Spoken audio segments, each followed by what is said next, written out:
দলের যারা শৃঙ্খলা কমিটির সদস্য তাদের মুখ থেকে এই ধরনের মন্তব্য কিভাবে দেখছেন? কি কেন্দ্রের সাথে থাকবে, কি বিষয়ে থাকবে? মমতা বন্দ্যোপাধ্যায় বলেছে যে আমি কেন্দ্রের সাথে তাদের মতন মমতা বন্দ্যোপাধ্যায় তো দুদল গাড়িদের ছাড়া চলবে নাকি? মমতা বন্দ্যোপাধ্যায় জেহাদি শক্তিদের অনুপ্রেরণা, জিহাদি শক্তিদের অনুপ্রেরণার নাম মমতা বন্দ্যোপাধ্যায়। মমতা বন্দ্যোপাধ্যায়ের আমলে খাগড়াগড়ে এই ধরনের জিনিস হয়েছে। মমতা বন্দ্যোপাধ্যায়ের আমলে এই রাজ্যটাকে একটা সেফ ট্রানজিট হিসেবে ব্যবহার করছে জিহাদিরা, জঙ্গিরা। মমতা বন্দ্যোপাধ্যায়কে নিয়ে বাংলাদেশে উল্লাস হয়। ওখানে আমার একজন আত্মীয় বলছে ওখানে সবাই মমতা বন্দ্যোপাধ্যায়কে নিয়ে উল্লাস করে। ওদের স্বপ্ন যে একটা বৃহত্তর দেশ হবে, সেই দেশের প্রধানমন্ত্রী হবেন মমতা বন্দ্যোপাধ্যায়। এই মমতা বন্দ্যোপাধ্যায় সেই স্বপ্ন দেখেন। ভারতবর্ষের প্রধানমন্ত্রী এই জন্য মমতা বন্দ্যোপাধ্যায় হওয়া হবে না। ওনাকে এই স্বপ্নটা দেখিয়েছিলেন সুদীপ্ত সেন যে দেশের প্রধানমন্ত্রী হতে হবে, ফান্ড আমরা জোগাড় করছি। এই স্বপ্নটা দেখিয়েছিলেন, সেটা তার জীবনে পূর্ণ হবে না। মমতা বন্দ্যোপাধ্যায় জেহাদি শক্তিদের সাথে হাত মিলিয়ে এই বাংলাটাকে ভাগ করে বাংলাদেশের সাথে মিলিয়ে একটা বৃহত্তর দেশ তৈরি করে সেই দেশের প্রধানমন্ত্রী হতে চায়। মমতা বন্দ্যোপাধ্যায় জেহাদিদের জন্য যতটা অনুপ্রেরণা হোক না কেন, মমতা বন্দ্যোপাধ্যায়কে সনাতনী মানুষজন, দেশের মানুষজন, রাজ্যের মানুষজন কোনোদিন ক্ষমা করবে না। তিনি যে পাপ কার্যে অন্যায় কাজগুলো করে যাচ্ছে। ফিরহাদ হাকিমের মতো লোককে এখনো অব্দি মন্ত্রিসভায় রাখা। মমতা বন্দ্যোপাধ্যায় একজন যদি সত্যি করে নেত্রী হতেন, উচিত ছিল ফিরহাদ হাকিমকে পশ্চাৎ দেশে লাথি মেরে সেই দিনকে তাড়িয়ে দেবেন। যে মন্তব্য ফিরহাদ হাকিম করেছে, that is detrimental to the constitutional ethos and values. মন্ত্রী হিসাবে সংবিধানের নামে শপথ নিয়ে সংখ্যাগুরু বা সংখ্যাগরিষ্ঠ এই কথা বলা যে আমরা একদিন হব, বা দাওয়াতে ইসলাম দিয়ে সমস্ত সবাইকে ইসলাম ধর্মের, এই কথাগুলো তো সংবিধান পরিপন্থী। এই কথাগুলো বলে তো সংবিধানের প্রতি অন্যায় করেছেন, অবিচার করেছেন। এবং যে মানুষের সংবিধানের প্রতি আস্থা নেই, যে মানুষ সংবিধানের নামে শপথ নিয়ে একজন মন্ত্রী হয়ে এই ধরনের কথা বলতে পারেন, তার মন্ত্রী পদে থাকা বা যে কোনো কনস্টিটিউশনাল পদে থাকা, সেটা তোমার কলকাতার মেয়র হোক বা মন্ত্রী হোক, আমি ইনফ্যাক্ট তোমাকে বলছি এমএলএ হিসাবে থাকার পর্যন্ত ন্যূনতম যৌক্তিকতা নেই। ওর যদি এখানে মন না থেকে বাংলাদেশে চলে যাক, ওখানে গিয়ে থাকুক না তার জেহাদি ভাই বোনদের সাথে, কেউ বারণ করেনি। ওখানে জেহাদিদের সাথে থাকুক গিয়ে, এখানে গিয়ে থাকতে এত অসুবিধা হচ্ছে। আপনি শুধু ফিরহাদ হাকিম নয়, সেখানেই থেমে নয়, সব আছে। আমি তোমাকে বন্দ্যোপাধ্যায়ের ভয়ঙ্কর মন্তব্য যে যেখানে 10 থেকে 20 জন নামাজ পড়বে সেটাই ওয়াকফ বোর্ডের প্রপার্টি হয়ে যাবে। একজন আইনজীবী, আমার লজ্জা লাগে কল্যাণবাবু মাঝে মাঝে যখন এই পুজোর সময় নাটক করেন না ঠাকুরের সামনে দাঁড়িয়ে, ওর এই অধিকারটা চলে যাওয়া উচিত। ঈশ্বরের সামনে দাঁড়িয়ে এই ধরনের কথা বলবো, আবার জেহাদিদের সাথে হচ্ছে গিয়ে নিজের ধর্মকে ছোট করে জেহাদিদেরকে বড় করে দেখাবো, এগুলো ঠিক জিনিস না। আমি তোমাকে বলছি উল্টো দিকটা দেখো। আমি এই সমস্ত ওই হনুমান, মুর্শিদাবাদের হনুমানটার না, ওই হুমায়ুন, সরি, ওই ওদিকে একটা হুমায়ুন, আর আরেকটাও হুমায়ুন আছে তৃণমূলের, হুমায়ুন কবির, প্রাক্তন আইপিএস। তার একটা বক্তব্য আমার কিন্তু খুব ভালো লেগেছে।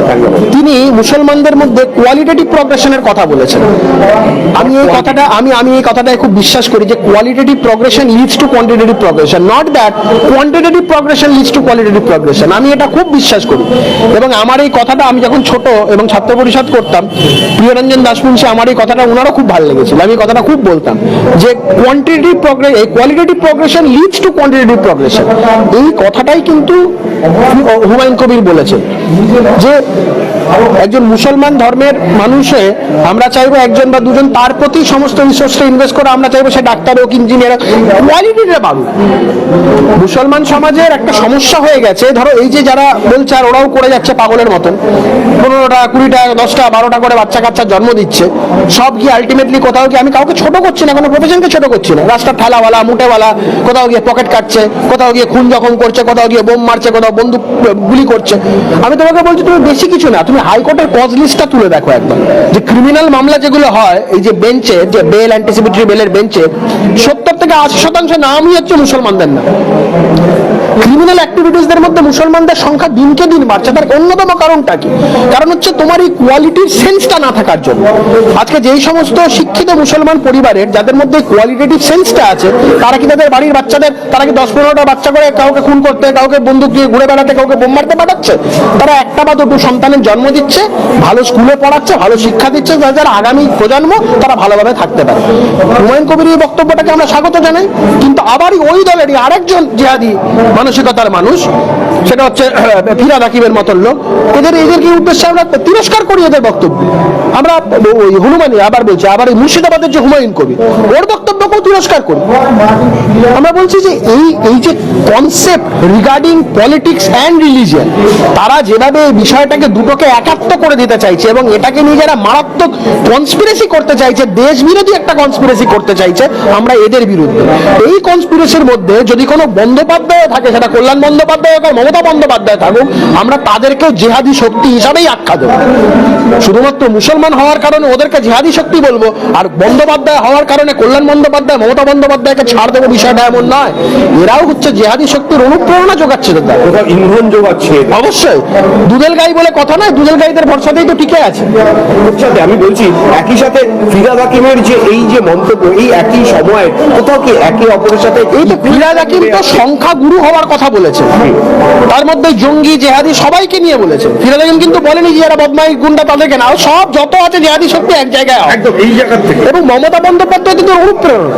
এবং কোন রাজনৈতিক দল অ্যাপার্ট ফ্রম ভারতীয় জনতা পার্টি কেউ এর বিরুদ্ধে কোনো প্রতিবাদ, তুমি বলো তো বাংলাদেশ ইস্যুটাকে নিয়ে আজকে যেভাবে হিন্দুদের উপরে অত্যাচার হচ্ছে, যেভাবে হিন্দুদেরকে মারছে, এখানে সিপিএম শুধুমাত্র মৌলবাদীদের আক্রমণের বিরুদ্ধে বলে একটা মিছিল করে দিল, কংগ্রেসে শুধু মৌলবাদী আখ্যা দিয়ে একটা কারোর বলার ক্ষমতা নেই যে হিন্দুদেরকে জেহাদি শক্তিরা মারছে, হিন্দুদেরকে কোপাচ্ছে, হিন্দুদের স্বার্থে আঘাত আনছে, হিন্দুদেরকে আজকেও একজনকে পুরোহিতকে মেরে ফেলেছে, খুন করেছে, একজন পুরোহিতকে হাত পা বেঁধে মন্দিরের ভেতরে নাটোরে খুন করেছে।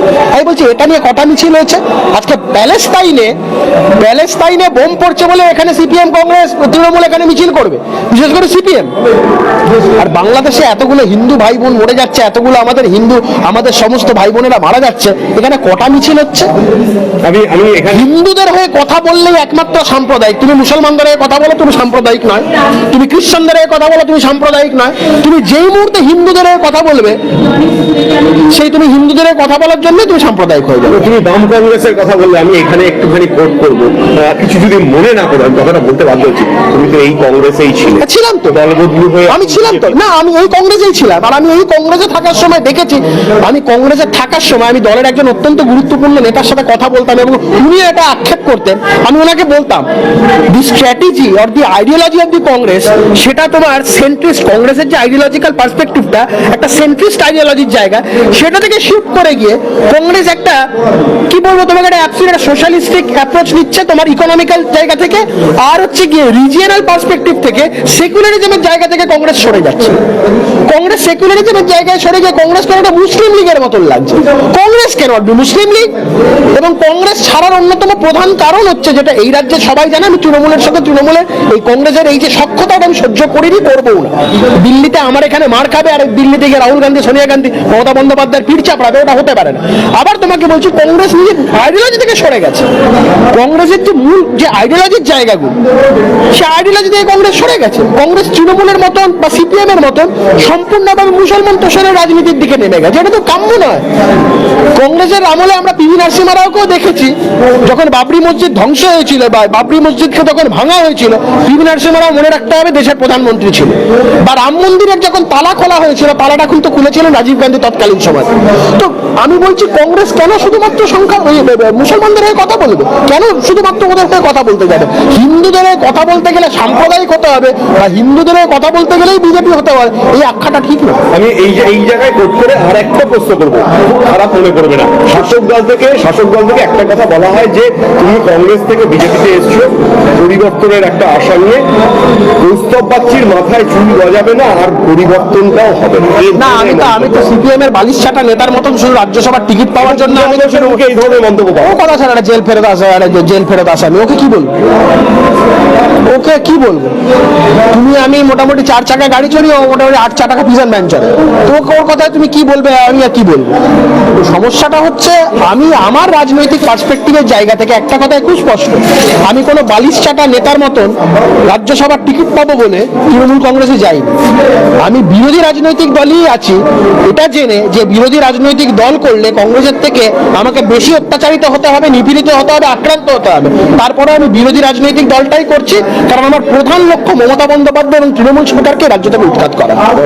যদি কোথাও কি মনে হয় যে বাংলাদেশের এই মুহূর্তে যে পরিস্থিতি এবং বাংলাদেশ নিয়ে যেভাবে জেহাদি হুঁশিয়ারি আমার বাংলাকে দেওয়া হচ্ছে, কলকাতা দখলের কথা তৎসহ বিহার হিসেবে নর্থ ইস্টকে একই তুমি অন্য রাজ্য ফাজ্য সব ছেড়ে দাও, আমি তোমাকে বলছি যেদিনকে ভারতবর্ষের মানুষ ক্ষুব্ধ হবে, ভারতবর্ষ ছেড়ে দাও, পশ্চিমবঙ্গও ছেড়ে দাও, উত্তর 24 পরগনার যত মানুষ আছে পেট্রাপোল বদলে দিয়ে দাঁড়িয়ে বাথরুম করা শুরু করো, বাংলাদেশ ভেসে যাবে।